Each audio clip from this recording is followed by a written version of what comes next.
Edison, buenas tardes. Buenas tardes, doctor. ¿Cómo está Edison? ¿Cómo le va?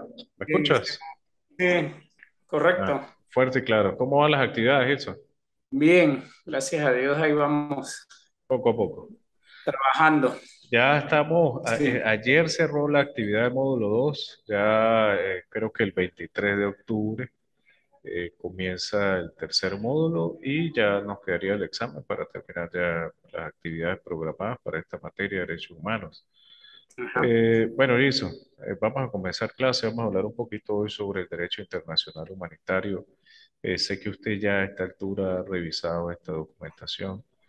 Yo quería preguntarte, Dixon, ¿qué crees tú que sea el derecho internacional humanitario? Si hablamos de los derechos humanos, pues serían ese conjunto de prerrogativas, normas que van a, de alguna u otra manera, a fortalecer el compromiso de las naciones para salvaguardar esas prerrogativas que nos corresponde a nosotros por la sola esencia de pertenecer a la especie humana.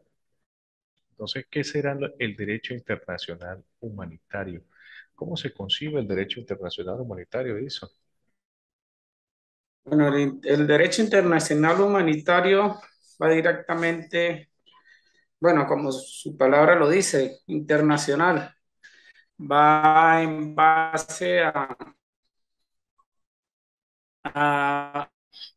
hacer ayudas a, a todas aquellas personas que se encuentran, bien sea en cuestión de refugiados, ayudar en los momentos de crisis de los demás países, como en cuando se producen esas inundaciones, como lo que está sucediendo ahorita en Tejerías. Yo creo que eso permite que ese derecho internacional pues nos ayude a contribuir al bienestar de todas esas personas que Sí, se encuentran bueno, en fíjate, momentos de Jason, que tú sufrimiento. refieres algo allí como una característica del derecho internacional humanitario, esa protección que debe dársele a la ciudadanía en una situación de calamidad, de conmoción Ajá, pública. Pero fíjate que el derecho internacional humanitario más bien, Jason, está conformado por aquel conjunto de normas que van a delimitar los conflictos armados. El derecho ok, internacional humanitario nace con ocasión de la Convención de Ginebra de 1979, ahorita lo vamos a 1949, perdón, ahorita lo vamos a revisar. Y está lo que se pretende o lo que se pretende con esta Convención de Ginebra y el derecho internacional humanitario es proteger a aquellas personas que participan en los conflictos armados, bien sea ajá, si forman parte de estos grupos armados, de fuerzas armadas, de guerrillas inclusive, que funcionan al margen de la ley, y por supuesto la población civil que de alguna u otra manera pues se ve digamos, en el centro de esos conflictos. Nosotros aquí en Venezuela, entonces, para definir qué son los derechos internacionales o qué es el derecho internacional humanitario, decimos entonces que son aquellas normas de carácter internacional que van a delimitar los conflictos armados. Estos conflictos armados no pueden confundirse con revueltas, por decirlo de alguna manera, que tengan carácter político, netamente político, como ocurrió aquí en el año 2014, el año 2017 en Venezuela, que tenía que ver ajá, con unas protestas sociales. Allí no aplica el derecho internacional humanitario porque evidentemente había una desproporción en función de, digamos, el tratar de controlar esas manifestaciones públicas. Allí, por supuesto, pues entra otro tipo de derechos fundamentales u otro tipo de normativas que van a regular ese tipo de situaciones. Evidentemente, la que ya hemos revisado, el derecho a la libertad, el derecho a la vida, el derecho a la justicia, el derecho al debido proceso, que son esas prerrogativas que están en la Constitución Nacional a partir del artículo 19. No obstante, Jason, en el caso del derecho internacional humanitario, un ejemplo claro ocurrió en Venezuela en el caso del amparo. No sé si llegaste a escuchar esa noticia, por ajá, a finales de los años 80, inicio de los años 90. Allí ocurrió una situación especial donde existió un conflicto armado donde fallecieron más de 15 personas y allí se trató de simular que estos civiles forman parte de grupos que funcionaban o, digamos, tenían actividades ilícitas y que trabajaban o realizaban una actividad al margen de la ley. Allí se aplicaba el derecho internacional humanitario y de hecho Venezuela fue sancionado con el pago de indemnizaciones a estas personas, porque evidentemente se demostró en el juicio y se llevó a la Corte Penal Internacional de que la Corte Interamericana de Derechos Humanos, perdón, de que estas personas no formaban de estos grupos armados y por tanto el Estado venezolano pues está en la obligación de resarcir esos daños que se causaron. Evidentemente los derechos humanos son imprescriptibles, las acciones derivadas de los derechos humanos y por tanto pues eso permanece en el tiempo. Eh, Tampoco podemos confundir en el caso del Caracazo en Venezuela, sería otro evento que uno no puede confundirlo como aquellas situaciones que se presentan de conflictos armados. Pero sí ocurre más recientemente, en el año 2021, en la zona del Alto Apure. Recuerda usted, Gilson, que allí ocurrió una situación especial donde existe un conflicto armado entre el grupo al margen de la ley, algunos llaman guerrilla, bueno, no vamos a especificar y a darle calificativo, pero sí ocurrió allí un conflicto armado entre un elemento subversivo y la Fuerza Armada venezolana. La sociedad civil se vio allí en el centro de ese conflicto armado, hubo desplazamiento forzado, obligatorio, desapariciones, y allí entra el derecho internacional humanitario, no solamente para proteger a aquellas personas que participan en esos conflictos armados, porque, por ejemplo, si hay una persona que está herida, una persona que depone de sus armas, la sociedad civil, los niños, los adolescentes, las personas de la tercera edad, que de alguna u otra manera pues su integridad física y su salud emocional, psíquica se ve alterada por este tipo de conflictos, evidentemente allí entra a relucir el derecho internacional humanitario. Hay varias oficinas, hay varios organismos que tratan de entrar, o mejor dicho, digamos, de incorporarse y sanear o darle, o mejor dicho, pacificar ese tipo de conflictos como la Cruz Roja Internacional, que de alguna otra manera pues se encarga de brindar apoyo, asistencia a las personas, tanto miembros militares como civiles, en este tipo de conflictos. Belkis, buenas tardes. La recibimos en esta clase el día de hoy. ¿Me escucha, Belkis? No sé si me escuchas, Belkis. ¿Me escuchas? Bueno, ¿me escuchas, Belkis? Bueno, entonces eso es básicamente el derecho internacional humanitario, eso. Evidentemente el derecho internacional humanitario tiene un porqué, ¿no? El derecho, este tipo de normas que regulan las guerras, los conflictos armados, tienen un propósito fundamental. Principalmente en la época 1918, inicios y finales de la Primera Guerra Mundial, pues evidentemente estos conflictos había muy poca normativa que regulara y sancionara este tipo de situaciones cuando se vulneraban los derechos de la población civil. De igual manera ocurrió en la Segunda Guerra Mundial. Nosotros vemos allí el holocausto se causó, la muerte de más de 30 millones de personas, entre militares, entre soldados y civiles, y personas que verdaderamente no tenían ningún tipo de participación o interés en inmiscuirse en temas militares. A raíz de eso, en 1949 se crea este convenio, la Convención de Ginebra, y allí se establecen estos parámetros, estos límites, que lo que buscan de alguna otra manera pues limitar ese poderío armamentístico que de alguna otra manera las grandes potencias pues van desarrollando. Hay algo aquí que tiene que ver mucho con el nuevo orden mundial. No sé si ustedes han escuchado esta palabra, Gilson, nivel que en los últimos tiempos, sobre todo en los últimos 20 años, 15 años, se habla mucho sobre el nuevo orden mundial. Y para que se configure ese nuevo orden mundial, pues tiene que ver muchísimo con la producción de armas, con la producción y el desarrollo tecnológico de las armas.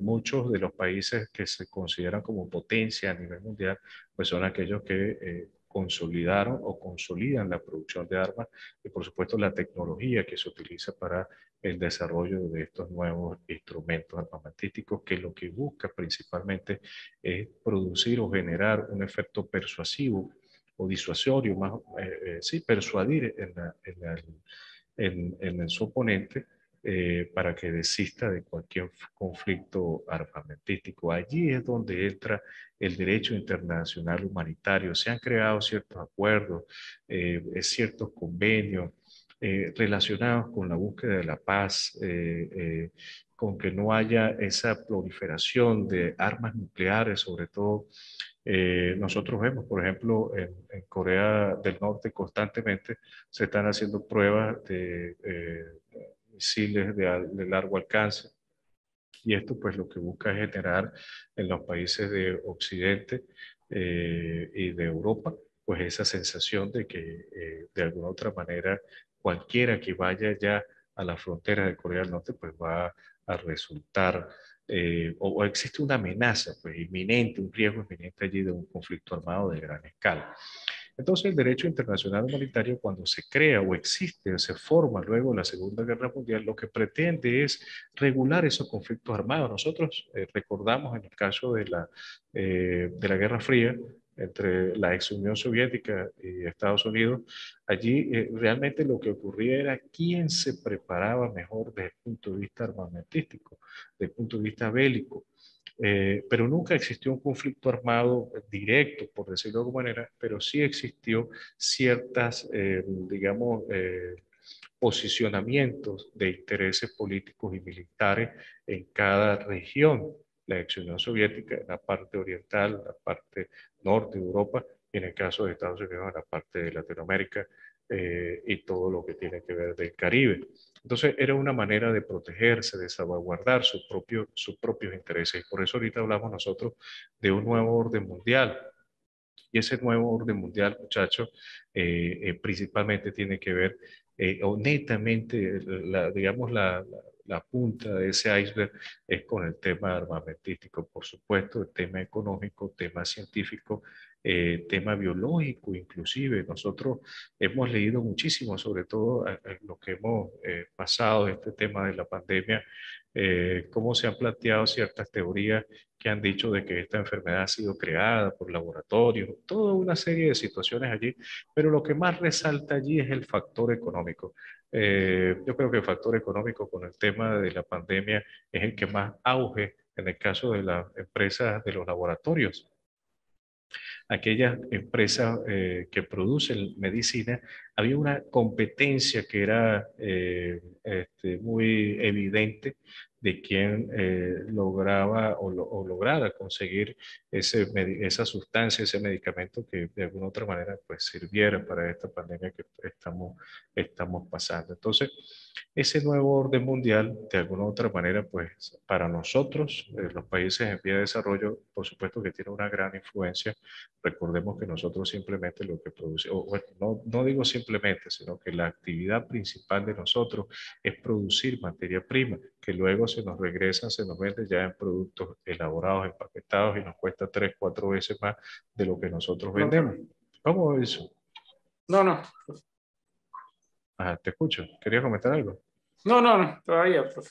Ah, bueno, fíjate, entonces, este tema del derecho internacional humanitario pues tiene una gran relevancia porque de alguna u otra manera, aun cuando, y hay un ejemplo muy palpable en la actualidad, este conflicto en Ucrania, para algunos allí se ha cercenado el derecho internacional humanitario y se ha coartado los más básicos y elementales derechos humanos que le corresponden a cada persona en ese país. No obstante, pues cada uno tendrá digamos, su posición, sus verdaderos intereses y por supuesto, digamos, la justificación de por qué se toman esas decisiones. Recuerdo en el mes de marzo, en el seno de las Naciones Unidas, en el Consejo de Seguridad de las Naciones Unidas, lo principal que se dijo para justificar esta acción es porque en Bagdad, en Irak, en Kuwait, se invadió este territorio justificando la existencia de armas nucleares allí y no hubo una sanción de un repudio a nivel mundial. Ahora, en el caso de Rusia invadiendo Ucrania, porque sí hay un repudio y un rechazo a nivel mundial, a nivel internacional. Entonces, eso es lo que nosotros llamamos las coaliciones y el nuevo orden mundial.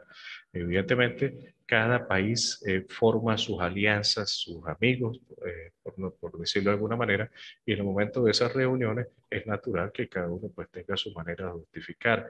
Y al final del camino, Ilson, Belkis y Líbano, que se está conectando ahorita, al final del camino, la sociedad civil, la población, los más vulnerables, la economía mundial, la salud, el bienestar de la sociedad es el que principalmente se ve afectado.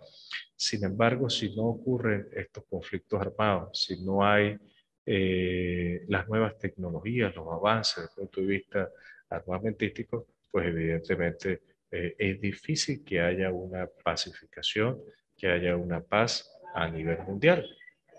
Retrocederíamos hace 500, 600, 700 años en la época de la colonización, donde los más fuertes evidentemente colonizan a los más débiles. Ilson, ¿quería comentar algo? Sí, en cuanto a lo que tú dices, doctor, sobre la guerra entre Ucrania y Rusia. Ajá, Bueno, desde mi punto de vista, yo lo veo que es algo político, ajá, ¿sí? O sea, no veo justificativo alguno de que Rusia haya tomado esa decisión de invadir a Ucrania. O sea, no le veo sentido, sino solamente como algo que es una ambición de él de apoderarse prácticamente de lo que es Ucrania y que pertenezca a la Unión Soviética o a Rusia, pues. ujú. Yo lo veo desde ese punto de vista, o sea, no le veo yo que exista ahorita un conflicto armado. Claro, el conflicto existe armado porque están utilizando armas contra la población de Ucrania, pero Ujú. en sí, o sea, no le veo justificación alguna de que tenga.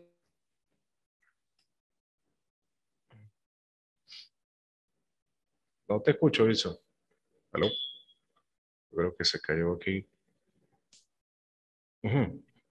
Te he escuchado, Ilson, disculpa. Sí, Se cayó la entonces, comunicación. Me dice que no ok. tiene, para tu parecer, para su parecer, no tiene razón, justificación desde el punto de vista de los intereses de la nación, en este caso del país invasor, Ajá. una razón por la cual pues, se produce un daño social, económico, patrimonial, psíquico, porque evidentemente hay un daño psicológico a esas personas. Entonces, pero sin embargo, las sociedades, y desde que el mundo es mundo, la humanidad pues siempre se ha presentado, o el ser humano lamentándolo mucho, siempre se ha presentado con esta naturaleza, una naturaleza para algunos violenta, para otros egoísta, para otros interesados. Siempre hay un interés individual y pretende hacerse ver como un interés colectivo.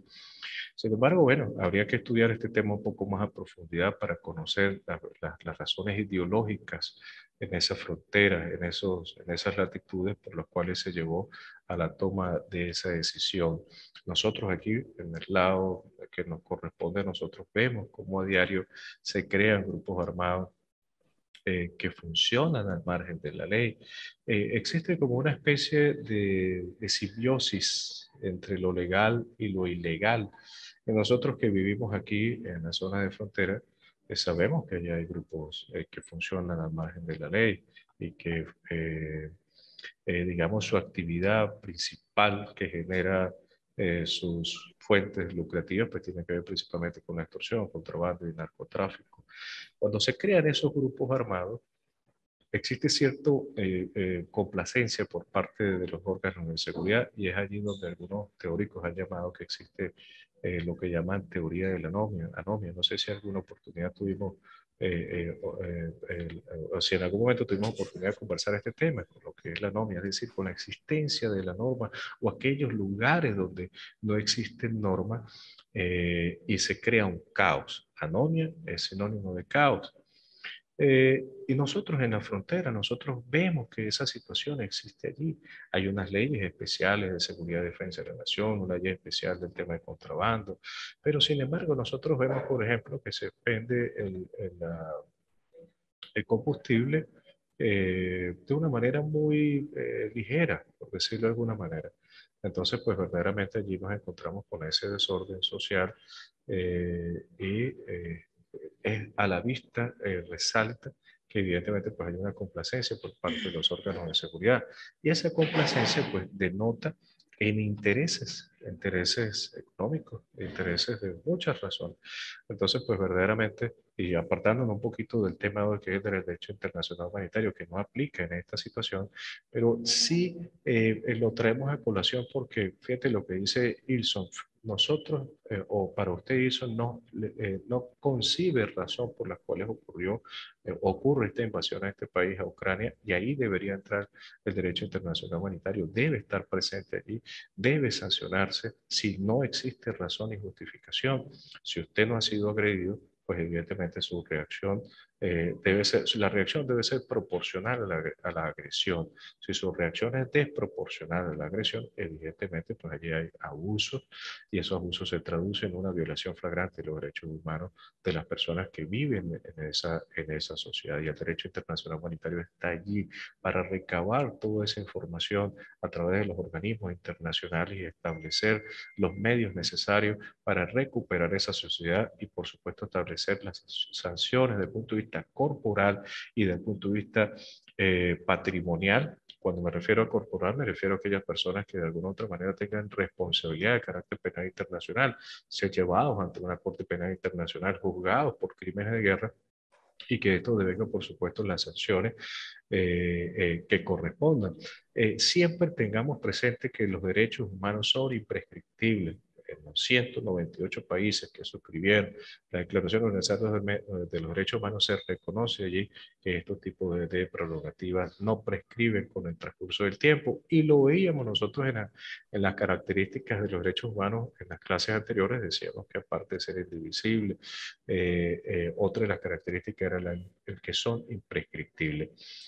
Un ejemplo de esto, Pinochet. Recuerda que hasta hace unos 15 años fue capturado ya en su etapa adulta, un señor ya de tercera edad, por decirlo de una manera, y fue procesado por sus crímenes de guerra hace 35 años. Sin embargo, bueno, pues nadie tiene vida eterna y bueno, fue, digamos, solamente ese momento de un juicio allí, pero sin resultar verdaderamente condenado por estos crímenes de guerra que fueron, cuando yo digo perseguidos, me refiero a investigados por los órganos internacionales. En Venezuela, muchachos, los derechos humanos nosotros los encontramos a partir del artículo 19 de la Constitución Nacional y allí encontramos tres situaciones importantes, lo que es un habeas data, lo que es habeas corpus y por supuesto la supremacía de los tratados de acuerdos internacionales en materia de derechos humanos que ya lo hemos repasado, ya lo hemos revisado en varias oportunidades. Hemos dicho siempre que los tratados de acuerdos internacionales suscritos por la República tienen la misma jerarquía que la Constitución Nacional, conforme al artículo 7. Decimos que la Constitución es la norma suprema del ordenamiento jurídico, por tanto los tratados de acuerdos internacionales tendrán la misma jerarquía, el mismo rango constitucional de estos tratados internacionales. Ahora, yo quiero preguntarles, muchachos, ya déjenme ubicar aquí mi Constitución Nacional. Ajá, yo quiero preguntarle a ustedes, ¿qué será ese habeas data o ese habeas corpus? Sin buscarlo ya en la computadora.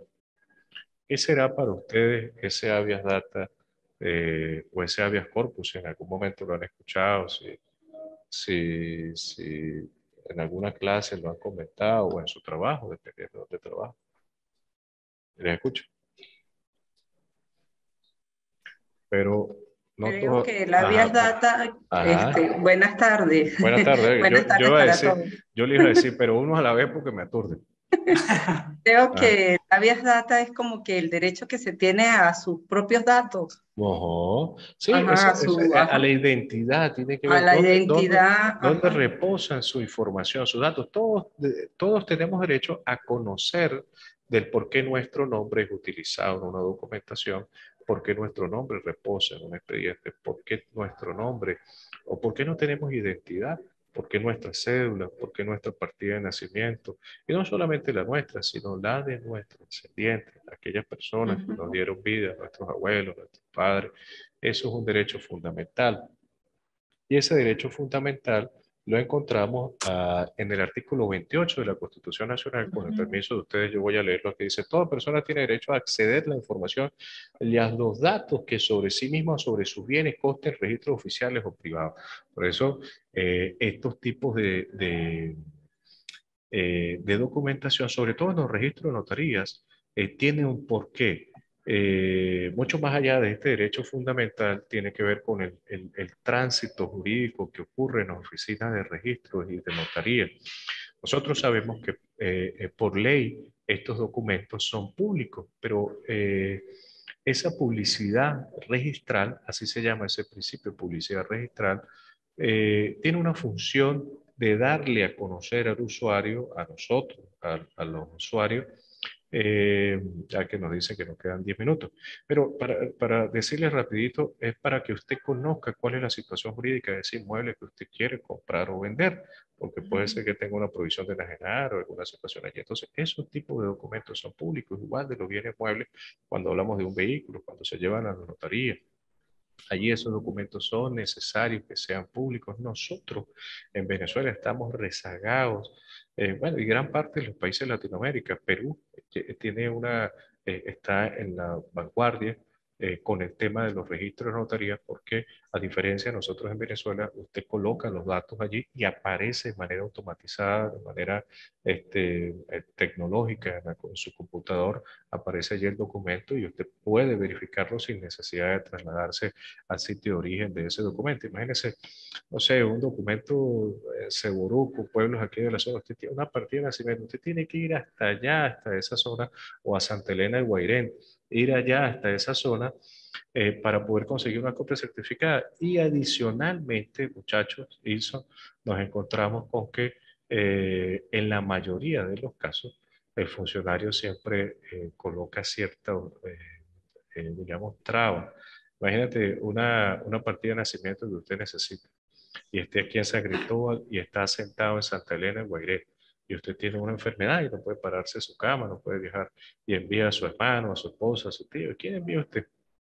Y cuando llegue allá, luego de viajar 30 horas, le dicen que necesita un poder. Entonces, pues verdaderamente allí es donde nos encontramos con esa burocracia que existe, que atenta contra este derecho fundamental. Está claro, está muy claro que evidentemente allí se trata de documentos de identidad personalísimos. Sin Ujú. embargo, cuando se trata de una partida de nacimiento, la partida de nacimiento no se hace nada con una partida de nacimiento, no se hace nada con una copia simple o una copia certificada de un contrato de venta de un inmueble que usted obtenga en un registro, o por supuesto una copia certificada de un vehículo. Para darles un ejemplo, ¿no? Para comentar sobre este derecho fundamental. Pero eso ocurre en nuestro estado, en nuestro país, a diferencia de otros, donde verdaderamente esto ya debe, rogamos y nos preocupamos porque esto en algún momento pues sea automatizado de manera de que todos tengamos acceso a esa información y que no haya trabas ni límites ni condiciones, por supuesto, para obtener este tipo de información. Este tipo de derecho, y ya vamos a hablar del habeas corpus, se ejerce a través de una acción de amparo. ¿Y qué son las acciones de amparo? Las acciones de amparo van dirigidas principalmente a restablecer una situación jurídica que ha sido infringida. Por ejemplo, si el nombre suyo, por ejemplo, no puede registrarse en el caso de que usted tenga un bebé y lo lleva al registro principal y le establece condiciones, límites, no lo quiere registrar, usted puede hacer una acción de amparo sobre eso y esa acción de amparo la va a conocer el tribunal y va a ordenar a esa autoridad administrativa a que se inscriba a ese niño que acaba de nacer porque es un derecho fundamental. ¿Y cuál es el derecho fundamental, muchachos? La identidad, la nacionalidad. Nadie puede tener, o mejor dicho, nadie puede estar sin identidad. Ahora, a manera de complementar este tema, quiero que hoy comiencen a hablar de acción de amparo, nunca de recurso de amparo. Muchos profesionales, y lo digo con respeto y con humildad, utilizan el término de recurso de amparo, pero la palabra correcta es acción. No, y le voy a explicar las razones. La primera, de una manera muy simple, yo diría, pero porque aquí se dice en la Constitución, se habla de acción de amparo. La ley de amparo y garantía constitucional también habla de acción de amparo, pero la más importante es porque las acciones inician los procesos y los recursos están dentro de los procesos. A ver, para que me puedan entender. Cuando usted sea profesional de derecho y usted vaya a presentar una demanda, a presentar una querella, una denuncia, eso se llama acciones. Usted intentó una acción para que se inicie un proceso, mientras que los recursos se utilizan dentro del proceso. Por ejemplo, el recurso de apelación, el recurso de revisión, el recurso de casación, si es en área administrativa, un recurso contencioso jerárquico, y entre otros que utilizamos dentro del proceso. Entonces, para que de ahora en adelante, cuando ustedes, esto va a ser, digamos, como su cédula, el tema jurídico, cuando hablen de amparo constitucional, tienen que referirse principalmente a una acción y no a un recurso. Y el otro, que hablábamos sobre el habeas corpus, tiene que ver con el artículo 27. Dice, toda persona tiene el derecho a ser amparada por los tribunales y ejercer el ejercicio de los derechos y garantías constitucionales, aún de aquellos inherentes a la persona que no figuren expresamente en la Constitución, los instrumentos internacionales o los derechos humanos. El procedimiento de acción de amparo eh, constitucional se hará público breve. Aquí especifica cómo debe intentarse. No obstante, fíjate, dice, la acción de amparo a la libertad o seguridad puede interponerse por cualquier persona y el detenido o detenida será puesto bajo la custodia del tribunal. Este es el habeas corpus, dice, la acción de amparo a la libertad. Eso es de rango constitucional. ¿Y qué significa? Si hay una persona que está privada de libertad, hay unos lapsos procesales que ustedes pues más adelante van a revisar. Pero si hay una persona que ha sido privada de libertad y pasan los lapsos, que son 48 horas para presentarlo ante el Tribunal de Control si hay una flagrancia y no lo hace, se intenta una acción de amparo por habeas corpus, el derecho a la libertad, para conocer por qué razón esa persona está detenida. Yo no sé si ustedes han visto, aquí en Venezuela, lamentándolo mucho, se ve muchísimo aquellas personas que llegan los funcionarios, los detienen, se los llevan para Caracas, pasan 5, 8, 15 días y se conocen de su situación. Esas son las herramientas que se tienen desde el punto de vista constitucional para hacer valer los derechos. ¿Cuáles son los derechos constitucionales en principio? La libertad y el debido proceso. Son los derechos fundamentales que tiene la persona. No, por supuesto, no es obligación que la persona que está prendida ejerza ese derecho porque está preso, ¿cómo lo va a ejercer? Y hay quien lo ejerce, hay oficinas internacionales, organismos, ONG y por supuesto la familia. Y eso nos lleva al artículo 26, que es el derecho a petición. Toda persona tiene derecho al acceso a los órganos de administración de justicia para hacer valer sus derechos e intereses. Y si eso lo concatenamos con el artículo 51 de la Constitución Nacional, para terminar aquí esta parte, muchachos, nos refiere ese artículo 51 a lo siguiente: toda persona tiene derecho a representar o dirigir peticiones ante cualquier autoridad. Usted tiene el derecho de solicitarle a cualquier organismo público cuál es la situación jurídica respecto a una situación que usted está reclamando. Siempre se dice cuánto tiempo, y esto también es importante en estos 3 minutos que nos quedan, ¿qué tiempo de respuesta se tiene frente a esto? Cada norma o cada rama del derecho hay un tiempo de respuesta. Normalmente son 3 días, pero no porque sea una costumbre, no. porque el Código de Procedimiento Civil lo establece. En el caso de que no se establezca el lapso de respuesta, se habla de 3 días. Y también la Ley Orgánica de Procedimiento Administrativo habla de 10 días. Entonces, cualquiera de esas situaciones, dependiendo de las circunstancias que nos encontremos, ese sería el tiempo de respuesta. Entonces, para terminar, muchachos, habeas corpus, habeas data, el derecho a petición, artículo 51, es muy importante que ustedes lo repasen y lo tengan presente, y por supuesto la acción de amparo constitucional y el derecho internacional humanitario, que lo explicamos al inicio de clase, que tiene que ver única y exclusivamente con el tratamiento y la regulación de los conflictos armados, delimitar las acciones en los conflictos armados. No sé si quiere comentar algo ya para terminar, muchachos. Nos queda, a ver, 3 minutos, 2 minutos, 1 minuto 20 segundos, perdón. No sé, Ilson. Si quiere comentar algo. No, no, Ajá. ¿Y Belkis? Doctor, que me ha llamado mucho la atención el comentario que hizo acerca de los derechos internacionales humanitarios Derecho y internacional. y los intereses geopolíticos. Realmente que lo que está detrás de todo, el deber ser es que